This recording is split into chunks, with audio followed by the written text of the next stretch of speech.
Break Fix Podcast is all about capturing the living history of people from all over the autosphere, from wrench turners and racers to artists, authors, designers, and everything in between. Our goal is to inspire a new generation of petrol heads that wonder, how did they get that job or become that person? The road to success is paved by all of us because everyone has a story.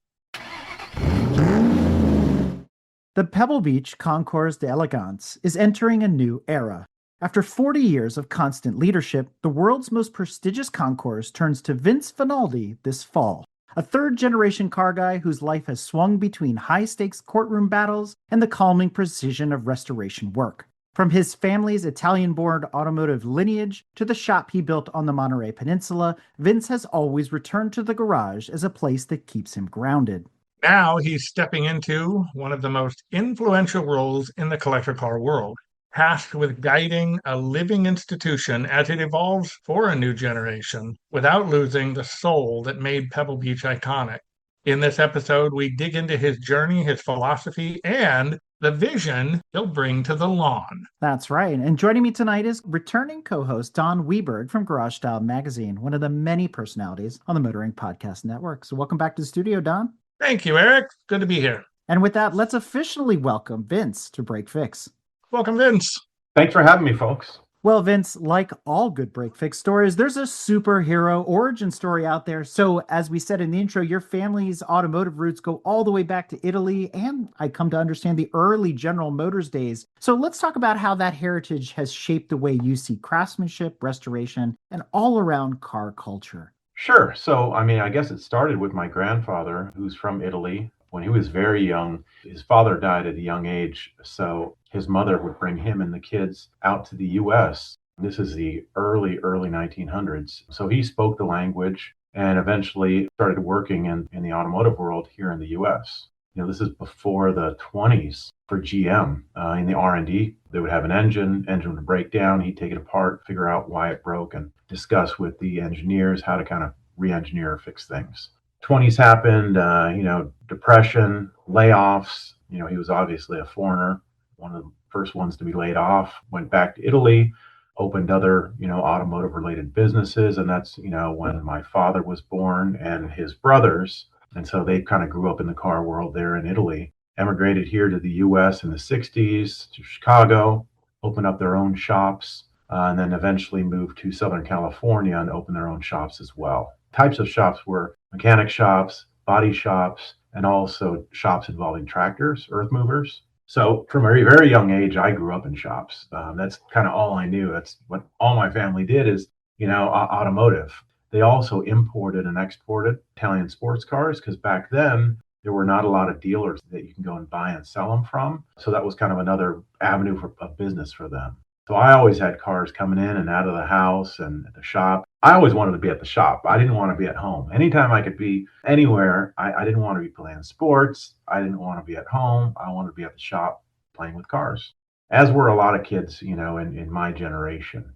Yeah, so that's kind of the genesis of my entry into the car world, if you will. So was there any one particular car or cars that rolled in or out of the shop that you went, I want one of those when I grow up? Yeah, pretty much all the cars that he would import and then sell. The way it would work is, I'd come home from school.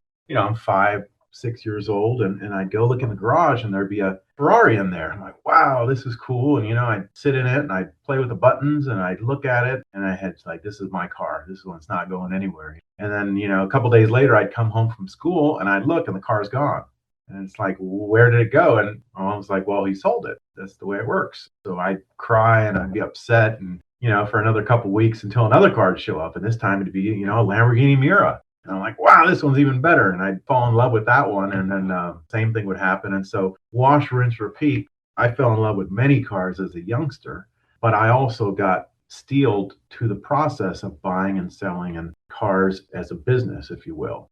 Whatever that attachment is that some collectors have, where they buy a car and they never get rid of it and they can never imagine selling it, that got weaned out of my system at a young age, if you will.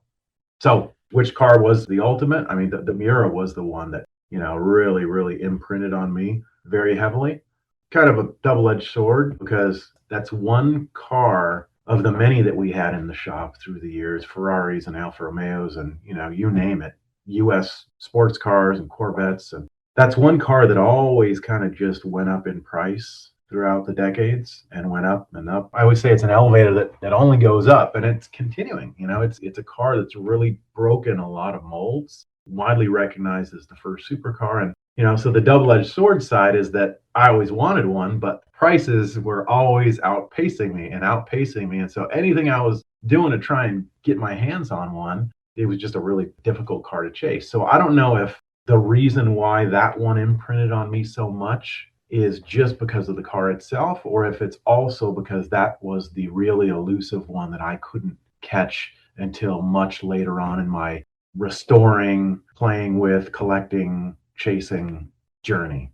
And when we look back over your career, obviously you went into law, but you also stayed in the car world at the same time with your own restoration shop. So, as they say, the apple does not fall far from the tree. When you look back on all those years and you're hanging out with your dad and his brothers and grandpa and all that kind of thing, was there something that you carried forward with you? Were there family traditions that you carried into your restoration business? And if so, what were those? Yeah, I don't know if it's traditions or if it's business practices, because kind of what they would do is they'd supplement the core business, whether it's the body shop or the mechanic shop, with buying and selling cars. And they'd buy and sell cars that they were into and they liked and they knew that they could make a profit on. Sometimes they'd buy cars that were in a collision or something and they'd repair them and sell them. What I learned is that, you really make your money on a car when you buy it. You buy it right, that's really the way to do it. And you can improve a car and then get it into a condition where when you're ready to move it on to the next collector or owner, you can take that fund, if you will,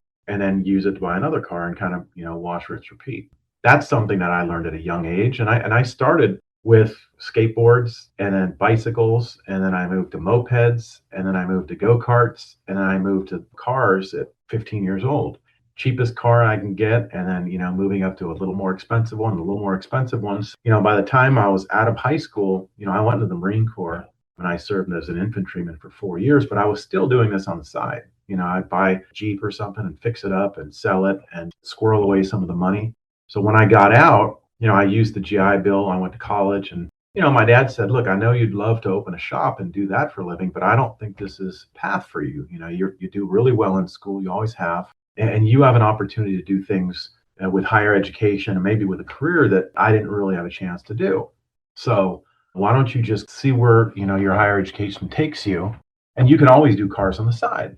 And so I said, all right, let's do that. And so I continued in higher education, and, I ended up having a friend who was, in law school, and I never knew a lawyer growing up. I never encountered a lawyer in my life, but, I was looking at his homework and I'm like, wow, this is pretty interesting. This doesn't even seem like it's work.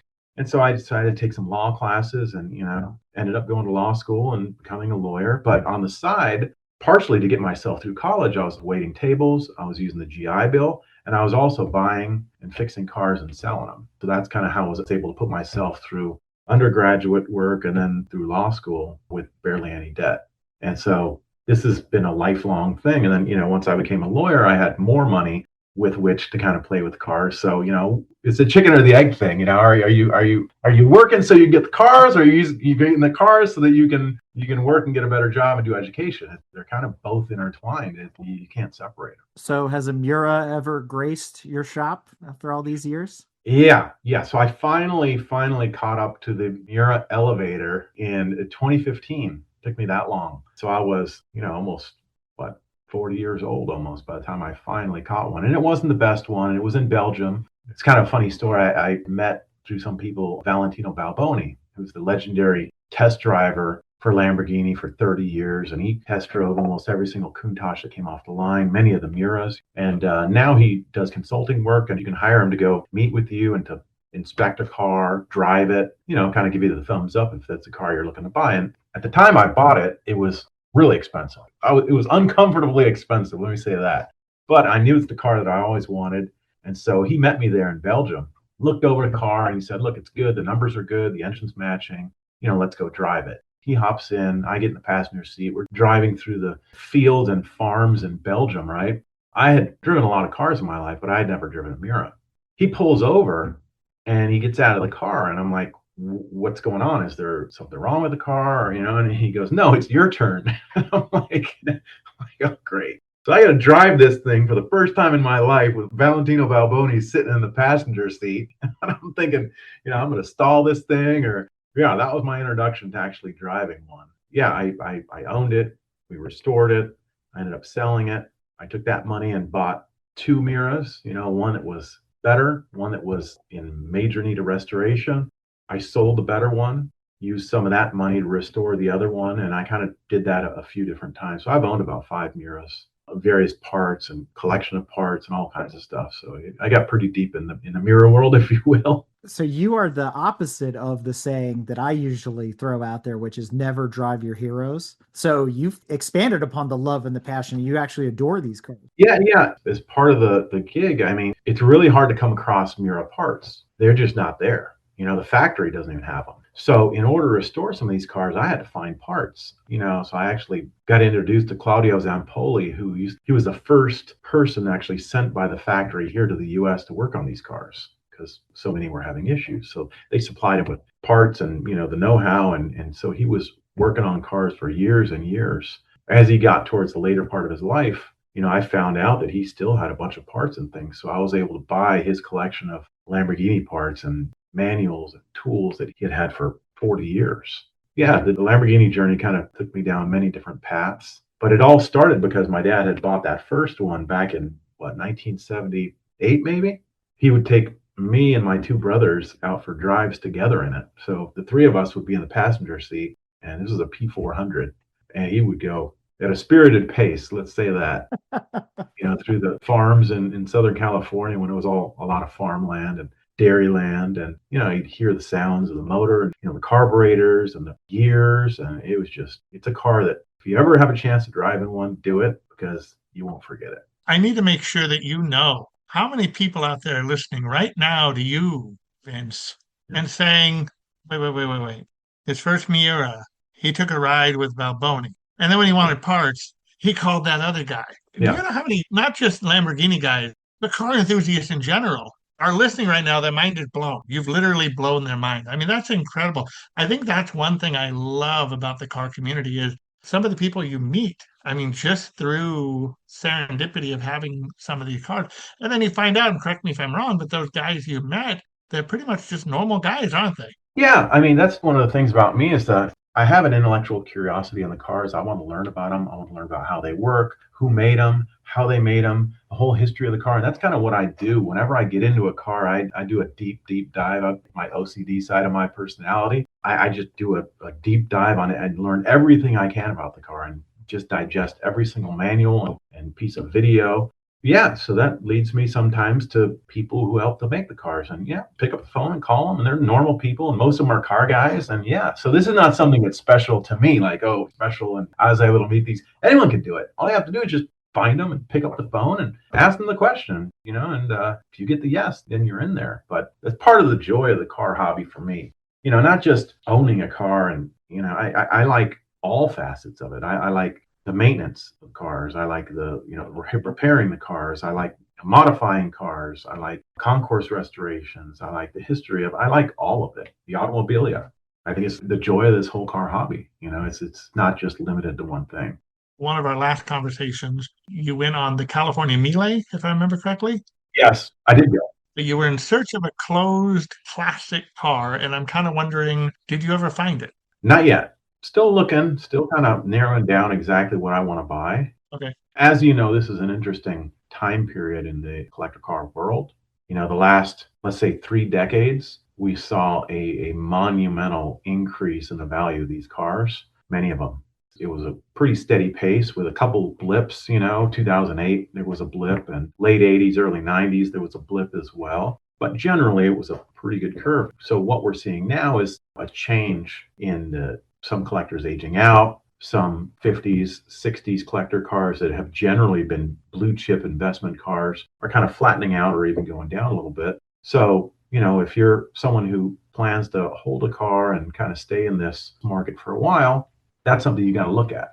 You generally don't want to spend a bunch of money on a car and then have it, lose half its value or something. So that's all part of this game. It's an interesting part of it. So yeah, I'm still kind of looking and thinking and deciding. Any particular brands catching your attention?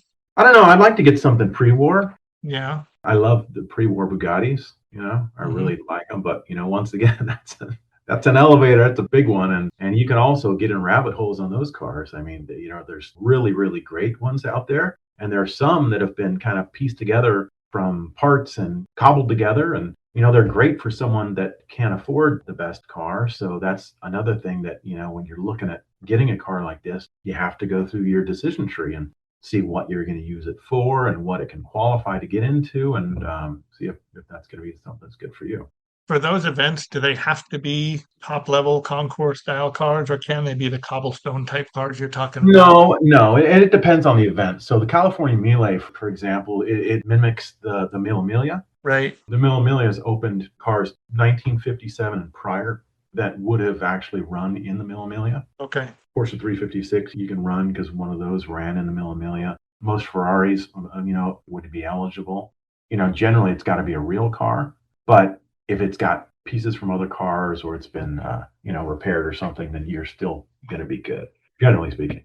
Well, Vince, to use some legal jargon, you've established your credibility as a car guy in the conversation. So let's pivot and talk about your road to Monterey. So you've had all these things going on, the California Amelia preparations, all your restorations, all the Miuras, everything we've covered so far. How did we get from there to becoming the president of the Concours?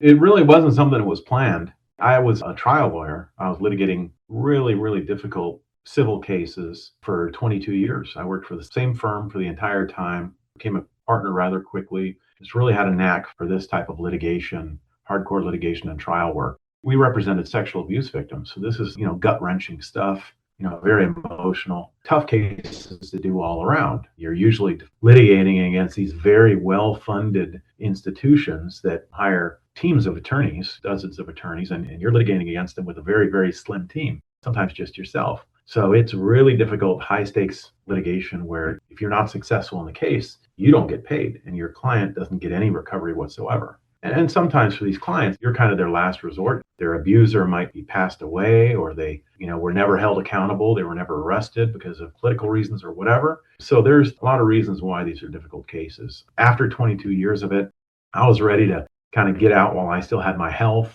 and, had a great family and figured that I can have a second career. I was young enough to be able to do that. I was fortunate. I wanted to lean more into the car business and actually open my own shop and kind of figure things out from there. I knew I also wanted to do something where I'm giving back. I always felt fortunate. I was able to use my GI Bill and, the jobs I worked to go to school. And, I had some people along the way that really helped me, great mentors. And, I was lucky that, I just fell into a line of work that I happened to be really good at.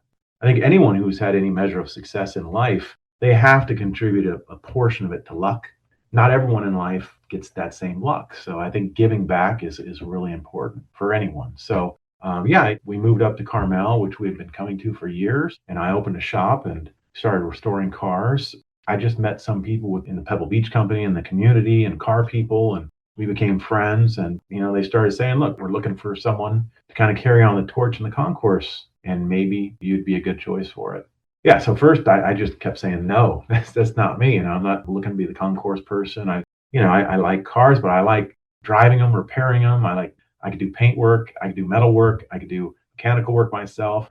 That's me. They said, well, you've done well in business. You know how to run a business. You know cars. It's really hard to find someone who straddles both of those. You find a lot of car people out there who are not really good at business. A lot of business people who don't know anything about cars.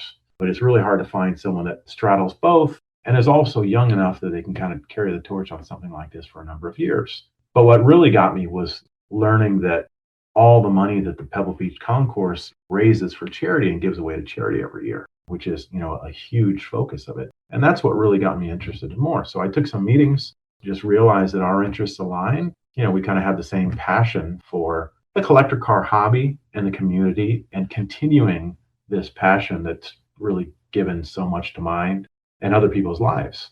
And that's when I decided to pursue it and to go forward with it. So it kind of is something that fell into my lap, if you will. Not something I pursued or even saw myself doing, but now that I'm here, I can see that, it probably happened for a reason. My wife, earlier on in the process was like, why are you so hesitant to this? You know a lot of these people anyways. You go to most of these events. You're going to deal with cars until you die. They give back to charity. You want to do something where you're giving back. What's the holdup? And, I was like, well, that's why I married someone who's smarter than me. She gives good advice. Yeah, so that's kind of how I got here. It's weird. Could that hesitation also have been because you're stepping into the shadow of Sandra Button's 40-year tenure? I mean, those are some pretty big shoes to fill. Yeah, I don't think it was that. In my career, I've done a lot of things. We really were trailblazers that paved the path for a lot of people to be able to finally hold their users accountable and get recoveries. We changed the laws in order to allow a wide swath of people to actually do these types of cases across the US. In doing this type of work, you're standing up against large corporations, large insurance companies, and you're getting beaten up from the left and from the right. So I've never been a person, just out of my nature and character, to kind of back down from a fight or a challenge. I'm the one that runs into the fire, if you will. It wasn't that. It was more that I didn't think I was someone who's solely a concourse person. And I figured they're looking for someone who's a hardcore concourse person who's all about the concourse and nothing else. And it turns out that that's not what they were looking for, and that's not what they felt was best for the concourse. And when I talked to other people, including Sandra, in this whole concourse world, I learned that that's really not what you want. You want someone who's kind of a car person who understands the whole hobby, because in order to have a successful concourse, you need to be able to see where this whole hobby's going,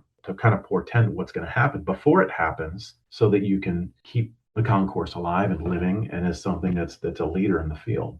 Well, you opened a very special door to a conversation that we could probably do a whole episode on. Your door unlocked. Huh? Yes. And Don is chomping at the bit here, but it hit the nail on the head. It's the evolution of the Concours as we know it. It's double-barreled for me. I only have one mouth, and there's so many questions trying to come out. I'm going to let you lead the charge, and I'll follow up behind you because, Vince, you opened not a door, man. You opened up a whole. Well, it's the $1 million question. I mean, when I was going through the interview process and when I was talking to some of these bigger collectors and, in my due diligence process, first question I get, and I still get, is, well, what are you going to change? Why are you going to change things? And, I hope you don't change things. And it's all the questions revolve around change. And first thing I told the people that I spoke to during this process, I said, look, if, whoever you choose, if someone comes in there and starts telling you about all these things they're going to change and they're going to tweak and they're going to change, wrong person. That's just absolutely the wrong person. So choose whoever you want, but please take that as a really important consideration. What you need to do is get into the role and figure it out. Figure out what makes it tick and kind of see where it is, the temperature, if you will. And yeah, adjustments will need to be made. That's the case with any business, but it's the pinnacle concourse in the world. Most people say it's the most important. Winning another concourse is winning that concourse, but winning Pebble Beach is winning Pebble Beach. And everyone in the car world knows what that is, right?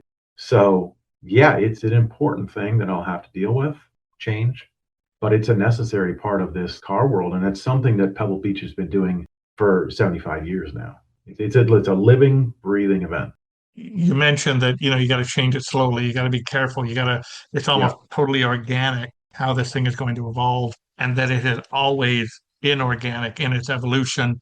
Just so some of our listeners cue in on this, what have been some of those changes that you've seen? Sure. And that the Concours went through? What are some of the genres of automobiles that have been welcomed to the Concours that maybe 20 years ago or 30 years ago, there's no way we would have had that car on the field, but now a Concours d'Elegance is nothing more than a contest of elegance. If you go back to the early 1900s, these started in Europe, where someone would have this fantastic one-off car that costs more than 1,000 people's salaries, and they would take it to a park along with some other people who had cars of similar nature, where they'd have their wife or something dress in some amazing gown. And they would have a contest of which car and which gown is the most luxurious and elegant. After cars came here to the US, we started having those events as well. The first Pebble Beach Concours was in 1950. And it was something that was tagged on to the Pebble Beach road races, which started that year as well. Early years of the Pebble Beach Concours, a lot of cars were just, some of them were just brand new, like Jaguars and MGs, Austin Healey's, and some were some really great cars from the 20s and the 30s and the 40s. But in order to stay alive and to stay relevant and to grow, the concourse, has gone through many different changes. We added something which is the Tour of Elegance, which is Thursdays where these cars go and they do a drive and you can actually see them being used and exercised. And that was done because that's the way you bring people into the community. Seeing a car static is one thing. Seeing it on the road and being used is an entirely different thing, So that's something that's gained in popularity for many people. It's their favorite part of Car Week is watching the tour and watching these cars go down to, drive down to Big Sur and back. But there have been other things as well. The introduction of more post-war cars and different classes of cars, newer cars. This is something that the concourse has been doing for years and years and years in order to remain relevant, to bring in new collectors, to keep young people interested in the hobby. And you alluded to this earlier about the shift in the car culture and investments and things like that. And so as I read between the lines, it harkens back to a project that I was working on with some fellow creators here on the NPN at the tail end of last year, beginning of this year, where we were doing some research into Dolce Vita era Ferraris, where they sit in the market. Is that a type of car people want to buy anymore? There's all these arguments that, let's say, a 250 GTO, it's a bygone era. People are more interested in investing in McLaren F1s. That's going to be the new GTO of 2026, let's just say. And so there's this cultural shift because, as you said, collectors are aging out and folks at their peak earning potential are moving into the space. But it's always the car that was on your wall as a kid is the car that you want to see on the lawn. So how does Pebble embrace that in the future as you begin to see more F40s and 959s and Diablos and things like that instead of SSK Mercedes and 1920s Bugattis and things like that? So there's two parts of that. The first part is the whole financial element of it. Back 30, 40 years ago, the mantra was buy what you love. And, worst case scenario, if the value goes down a little bit, if it goes up a little bit, you're going to be fine because you're going to have a car you love. And that mantra worked really well. It was great advice when the cars are worth 3,000, 5,000, 10, 15,000, right? Now it's a bit of a different world. And that mantra still holds true, if you plan on keeping the car. But eventually, you're going to have an exit strategy for the car. And if you're spending a considerable amount of money on the car, you can't just ignore that, right? Most people don't just ignore that element. You got to take into consideration what's going to happen with the value of the car. And so it's just looked at in a different way. You talk about the popularity of these new cars and, what some of them are selling for now. I think part of it is fueled by that, by the whole investment in the business side of the car collecting hobby. You kind of have to look at both. As far as the show field has always been kind of changing. And so what I tell people is that a great car is always going to be a great car, right? A Type 35 Bugatti is a great car. It's a car that was so ahead of its time, at least a decade ahead of all the other cars it was racing at. That's why it run every single race. Privateers would take the car right out of the box and they'd go and they'd win races. And when they won races, it was printed that the Bugatti won, and the Bugatti brand kind of gained by people who weren't even these famous race car drivers. It's always going to be an important car. It's always going to be a great car. Same thing with the Gullwing. And there's other cars that are kind of like that. The Lamborghini Miuras, one of mine, I've got a soft spot for it. I think what's important is to make sure you're bringing in new cars that are important cars. A McLaren F1, very important car. Definitely a collector car. That's a car that broke many barriers. It was way ahead of its time. And so, yeah, it's got a place on the show field. And what you can do is, a lot of these kids go straight for the McLaren F1. That's what they want to look at. But when they're on the show field, then they see that, hey, there's another car, a Ferrari from the 60s that has 3 seating position as well, which is, wow, I didn't know there was another car like that. And then they look and they see a Bugatti Type 35 and they start learning more. The concourse field becomes a classroom where they learn about cars and they get interested in these cars. And that's how you keep some of the older cars alive.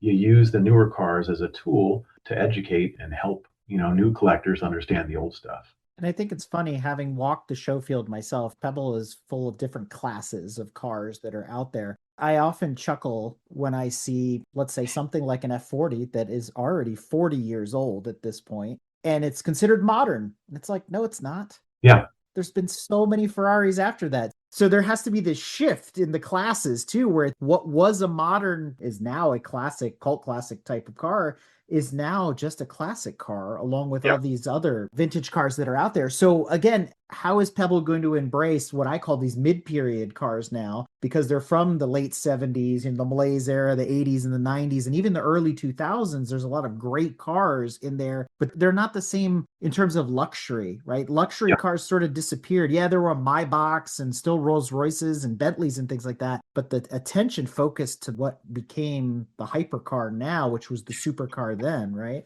Yeah, so that's something that the concourse has already been doing. I mean, we've had McLaren F1s on the show field. We've had Ferrari F40s on the show field. We've had all types of different newer supercars, if you will. And that's something that, in order to stay relevant, in order to kind of lead the pack, that's something we had to do. That's just something that's going to continue. There's a place for many of these cars, The real trick is to figure out which ones are the great ones and which ones are not. Because you still have to have room on the show field for all your greats from the past, right? The Rolls Royces, the Packards, the Duesenbergs, the Bugattis. Those are never going anywhere from the show field at Pebble, right? What we're doing is we're making room for the newer greats. And so that comes in doing exactly what I was talking about earlier with my own collecting car hobby, is learning everything you can about the car and what makes it great. Why is the McLaren F1 great? Because it was a clean sheet car that was built and developed by,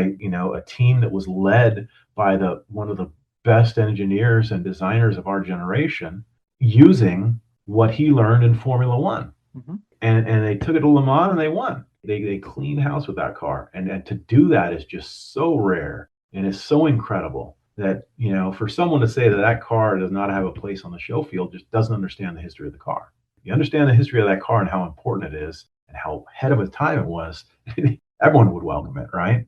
Yeah, I think our job is to kind of delve into that history and figure out which ones are the best ones of their marks and their makes to have there. We've had a wedge class, for example, where it was all the wedge cars of the 70s that kind of, were the precursors, were the grandfathers to these hypercars and supercars you see now.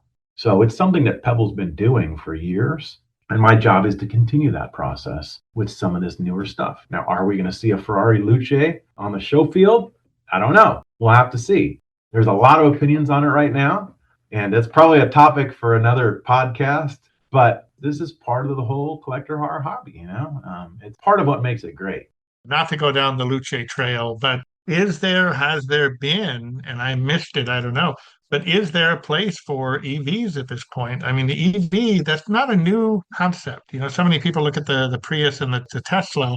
We've had EVs on the show field many, many, many years ago because, some of the earliest cars were electric. Tell us about some of those cars that you had on the field. What were they? Oh, man. So I can't get into the exact details, but I can tell you that, in the early 1900s, I think we had 2,000 car manufacturers in the US, and a lot of them were making electric vehicles. A lot of these electric vehicles they were catering towards females because they're easier to drive. They're not dirty. They wouldn't get their dresses all dirty. So they were used as these clean cars that got around. And, for some reason, the combustion engine cars are the ones that really grab hold. And there's many different reasons why. There are many different industries that lobbied to push forward the combustion engine and to kind of kill the EV, if you will. Electric vehicles have been around for quite a long time. The question is, which ones are the right ones? Are you just going to take a standard Tesla and put it on the show field and say that that's elegant and that belongs there? I'd say no, that's not going to happen, right? But are there some EVs that might make their way? And we'll just have to see. Earlier, you talked about how the show field becomes a classroom. Mm-hmm. And that's for car enthusiasts of all ages. But let's hone in on the younger crowd that, you want to bring into the fold. You want to mold them and become part of the Pebble Beach Concours culture. But let's face the hard facts. Ticket prices are not cheap. And so these younger kids want to see these more modern cars. Well, I can go to Cars and Coffee, or I can go here and I can go there, and I don't have to spend the same, right? Because we make those budgetary decisions. How are you trying to embrace the younger folks? How are you trying to make accommodations for them to come in? Yeah, so we've got special programs that we can use in order to get tickets for youngsters to come in, and there's a lot of things you can see without actually going to the concourse itself. You can go to the tour, and the tour is free, so you can see all these cars on the tour. You can see them being used, see them being displayed. You can go to Concourse Village and see all the manufacturers' displays and all the different things we have there and the vendors. You can go and look at all the Ferraris on the lawn on the first tee with Casa Ferrari, and you can go on the concept lawn to see all the concept cars, and this is all free. So it's not the case that it costs an incredible amount of money to come and see and enjoy and witness these cars. But on the other side of the coin, Car Week is not what it used to be. It's grown into a very, very, very big. Feels like car month. Yeah, I mean, it's car Christmas. People come from all over the world, and for a lot of people in our community, it's more important than Christmas. Probably sacrilegious to say that, but they look forward to Car Week more than they look forward to certain holidays. Let me put it that way. I'll try and be diplomatic, right? And so, as a company, you have to deal with things like security.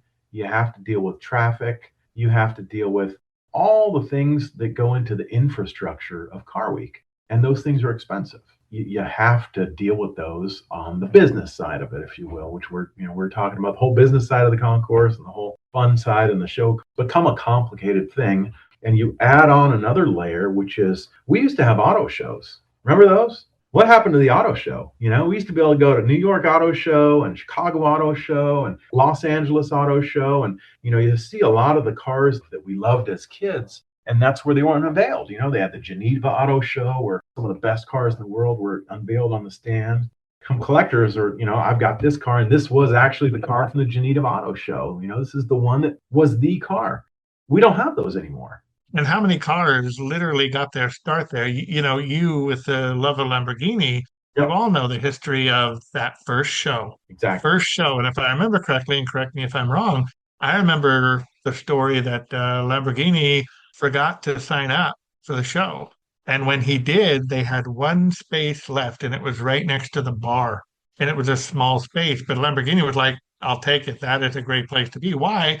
Everybody's going to the bar. Yep. And how many orders were filled right there? I mean, how many car companies, it doesn't matter we're talking Lamborghini or Chrysler, it doesn't matter. You show the latest grades, if people come up with a checkbook, they want to sign up. I miss those days.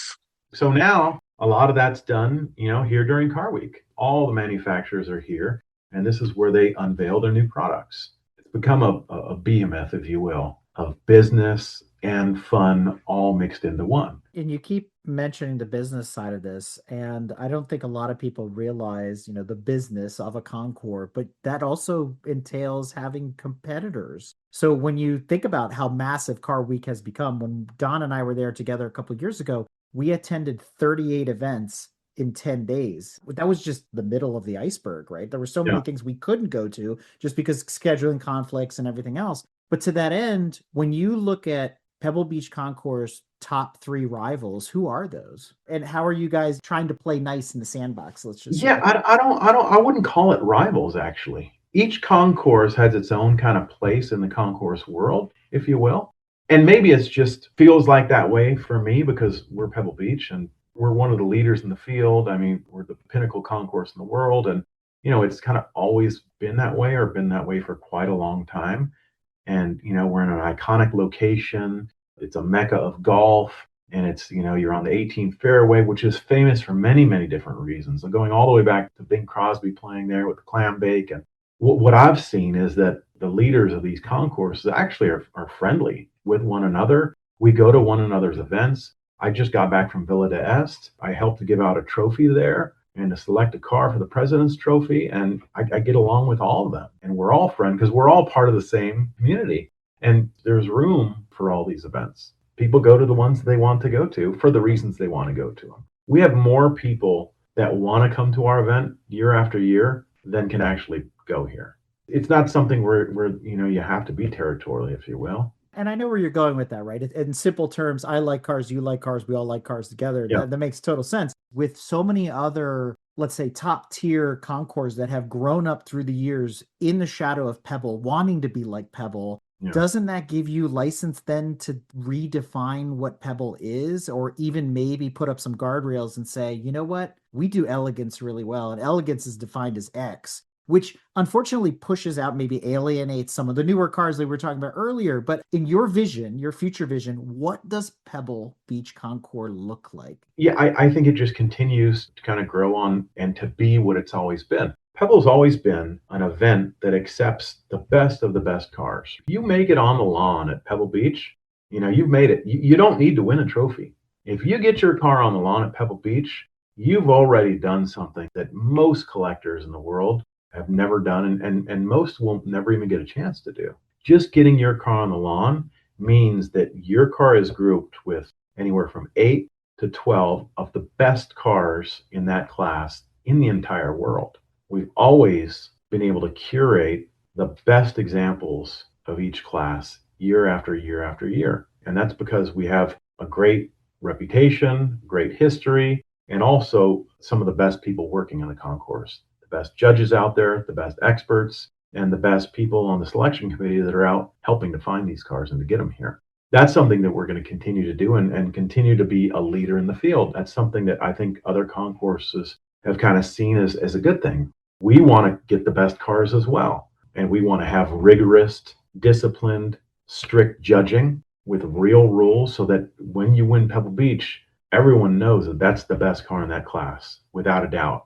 Some concourses out there, they're not like that. They have different types of judging. They have popular judging, or what you will. So you might win an award, top award from another concourse, but that doesn't mean it was the best car there because they don't have the same judging standards. That's something that's very important to me. It's important to the concourse to adhere to those strict standards and to continue that. Vince, for some people who want to try to get their car on the lawn, do they pick up the phone and say, hey, I got a great Duesenberg? How do they do that? Yeah, they go to the website. That's where they can get the application. Anyone can apply. Anyone with any car can apply. Uh-huh. And a lot do.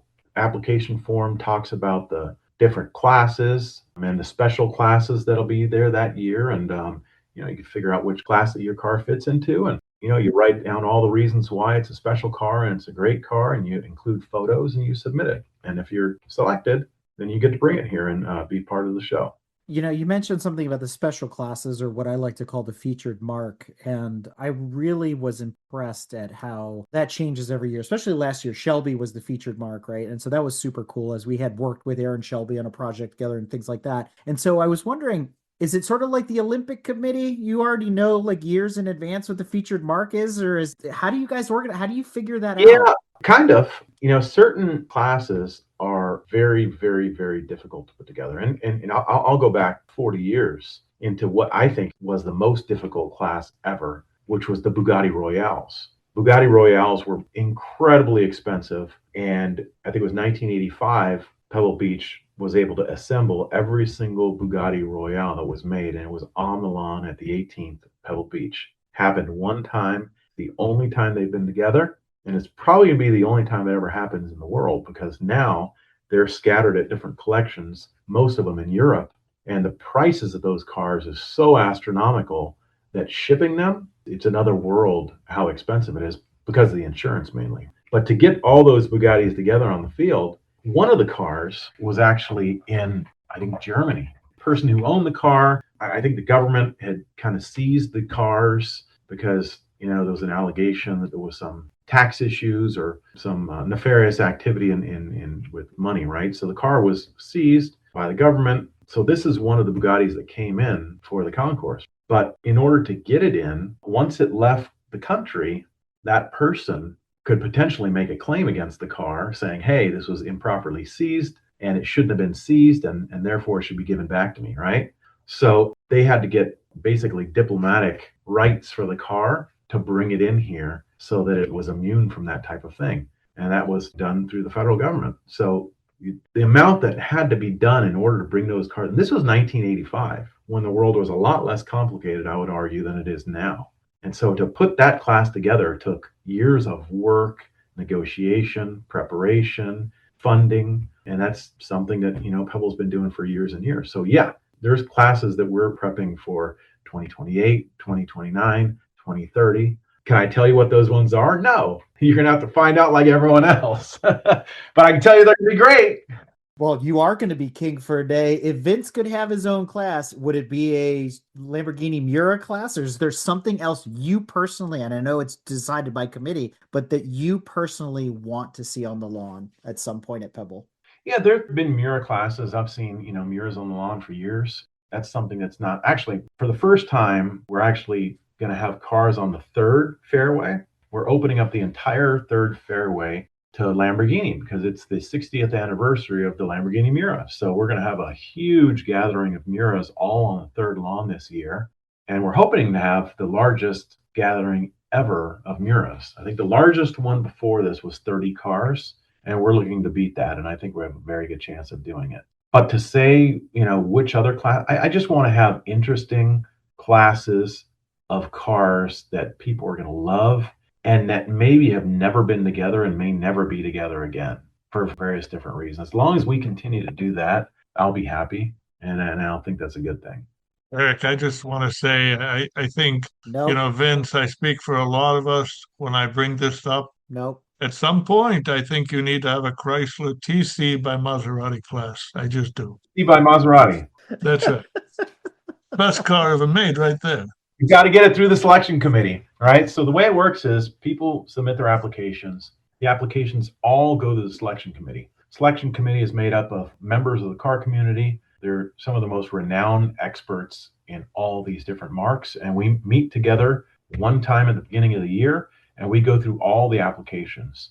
And we decide which cars are going to be accepted and which cars are not going to be accepted. And then at the end of the selection committee, we talk about the classes that we're going to maybe want to have for the next year. So someone in the selection committee could say, hey, Chrysler TC is the best car ever made. They should have stopped in 1989 because they won. We could just focus on airplanes or something because the car was won back then.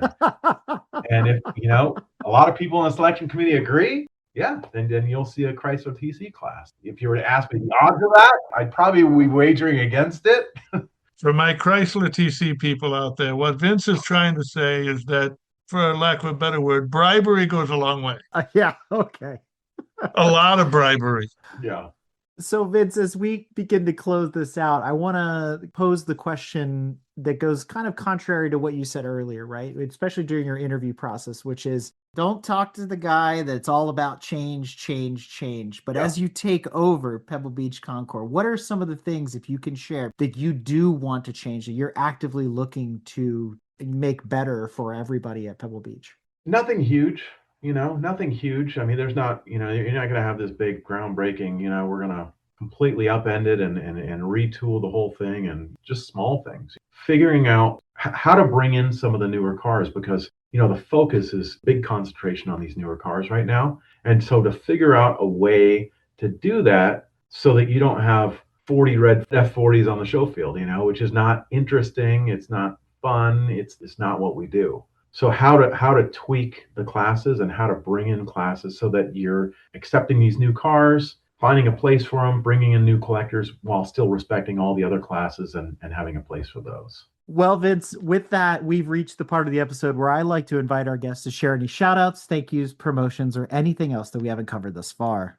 So it's the 75th anniversary this year of the concourse. It's the longest continual concourse, if you will.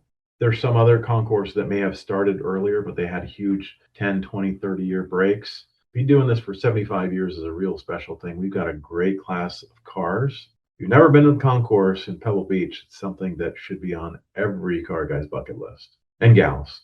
In a world where the collector car landscape is always shifting, conversations like this remind us why stewardship matters. Vince Finaldi steps into Pebble Beach not as a disruptor, but as a caretaker, someone shaped by lineage, sharpened by experience, and grounded by the belief that the Concours is a living tradition. His vision isn't about reinvention, it's about thoughtful evolution, the kind that keeps history alive while opening the door for the next generation of enthusiasts. And as we look ahead to what Pebble Beach Concours becomes under Vince's leadership, one thing is clear. The passion that brought him into the garage all those years ago is the same passion guiding him now. And that's exactly the kind of energy that keeps this community vibrant.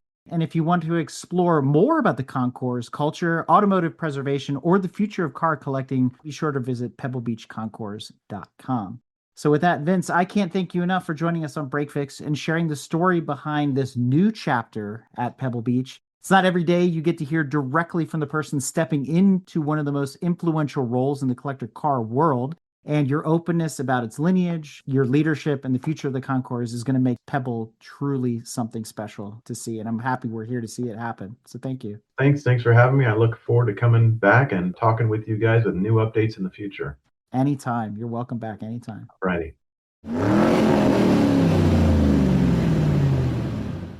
The following episode is brought to us in part by Garage Style Magazine. Since 2007, Garage Style Magazine has been the definitive source for car collectors, continually delivering information about automobilia, petroliana, events, and more. To learn more about the annual publication and its new website, be sure to follow them on social media at Garage Style Magazine or log on to www.garagestylemagazine.com. Because after all, what doesn't belong in your garage? We hope you enjoyed another awesome episode of Break Fix Podcast, brought to you by Grand Touring Motorsports. If you'd like to be a guest on the show or get involved, be sure to follow us on all social media platforms at Grand Touring Motorsports. And if you'd like to learn more about the content of this episode, be sure to check out the follow-on article at gtmotorsports.org. We remain a commercial-free and no annual fees organization through our sponsors, but also through the generous support of our fans, families, and friends through Patreon. For as little as $2.50 a month, you can get access to more behind-the-scenes action, additional pit stop minisodes, and other VIP goodies, as well as keeping our team of creators fed on their strict diet of Fig Newtons, gummy bears, and Monster. So consider signing up for Patreon today at www.patreon.com/GT Motorsports. And remember, without you, none of this would be possible.